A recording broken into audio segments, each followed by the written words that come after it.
லஞ்சீட் பாவனையை முடிவுக்கு கொண்டுவரும் பருத்தித்துறை.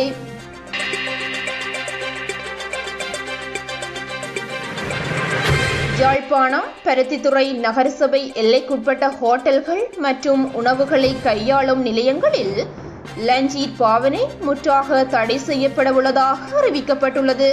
இந்த தடையானது 2026ஆம் ஆண்டு ஜனவரி 1ஆம் திகதி முதல் அமுலுக்கு வரும் என தெரிவிக்கப்பட்டுள்ளது. ஹோட்டல்கள் மற்றும் உணவுப் பொருட்களை கையாளும் நிலையங்களின் உரிமையாளர்களுடன் இடம்பெற்ற கலந்துரையாடலின் போது பருத்தித்துறை நகரசபை பொது சுகாதார பரிசோதகர் தினேஷ் தெரிவித்துள்ளார். அறிவிப்பை மீறுபவர்களுக்கு எதிராக சட்ட நடவடிக்கை எடுப்பதற்கும் தீர்மானிக்கப்பட்டுள்ளதாக அவர் மேலும் குறிப்பிட்டுள்ளார்.